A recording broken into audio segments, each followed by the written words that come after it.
हाय दोस्तों, आज मैं आप लोगों को एक ऐसी कहानी सुनाने जा रहा हूँ जो एक अस्पताल की है, जहाँ एक लड़की के साथ एक भूतिया घटना घटती है। एक लड़की है जिसका नाम राधिका है। वो एक अस्पताल में काम करती है। राधिका बहुत खुश थी क्योंकि उसने बहुत कोशिश करने के बाद उसकी अस्पताल में नौकरी लग गई थी। राधिका को लग रहा था कि वो अस्पताल में बच्चों के साथ समय बिताने वाली सहायक नर्स की पोस्ट पर है, लेकिन उसे इस बात का नहीं पता था कि उसे एक बहुत ही खतरनाक काम मिला है।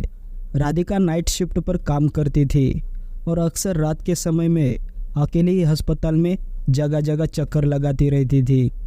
एक रात उसने अचानक एक कमरे के बाहर अपनी सीनियर नर्स के साथ एक मरीज को खड़े देखा, तो राधिका अपनी सीनियर नर्स के पास चली गई और उससे पूछा कि हे मरीज, आपके साथ क्या बातें कर रहा था। सीनियर नर्स ने राधिका को बताते हुए कहा कि वो मरीज मुझे एक अजीब घटना के बारे में बता रहा था। उस मरीज ने सीनियर नर्स से उस लड़की के बारे में बताते हुए कहा कि वो बहुत ही अजीब थी। उसके आंखें और उसके हाथ बहुत ही काले पड़ चुके थे। अब राधिका को इस बात को सुनकर बड़ा ही आश्चर्य हुआ और वो सोच रही थी शायद ये मरीज पागल हो गया है या फिर उसे भ्रम हो रहा होगा। उसके बाद रात के करीब 11:30 बजे राधिका अपनी नॉर्मल चेकअप के लिए वही जाती है जहाँ पर वो मरीज था। उस कमरे के बाहर राधिका खड़ी होती है और उसे लगता है कि उसे कोई देख रहा है। उसे अनुभव होता है कि उस पर कोई ठंडी हवा का झोंका चला आ रहा है जो उसके हाथों को छूता है। राधिका को लगता है कि अब वो बेहोश होने वाली है, लेकिन फिर वो अपने आप को संभाल लेती है। थोड़ी देर बाद उस कमरे की खिड़की से एक लड़की आते हुए दिखाई देती है जो सीधे उसे ही देखती हुई उसकी तरफ आ रही थी। राधिका उसको देखकर एकदम से घबरा जाती है। वो लड़की बहुत ही अजीब और बहुत ही डरावनी दिख रही थी और उसके हाथ बहुत ही काले और जले हुए लग रहे थे। उसके बाद उसका चेहरा एकदम से जला हुआ दिख रहा था। उसका शरीर देखकर राधिका डर के मारे हालत खराब हो जाती है और राधिका मन ही मन में सोचती है आज तो मैं नहीं बचूंगी, हे चुड़ैल आज मुझे मार ही डालेगी। फिर राधिका उसे सामने से हाथ जोड़कर बोलती है, देखो मुझे मत मारो, छोड़ दो मुझे, आज के बाद मैं इस अस्पताल में कभी नहीं आऊँगी, मुझे माफ़ कर दो प्लीज़। ऐसा बोलते हुए वहाँ से वो भागने की कोशिश करती है, लेकिन वो लड़की वहाँ से राधिका को भागने नहीं देती है। फिर वो लड़की धीरे धीरे राधिका की तरफ आगे बढ़ती है और जैसे ही उसके करीब आती है तो वो लड़की और अजीब दिखने लगती है।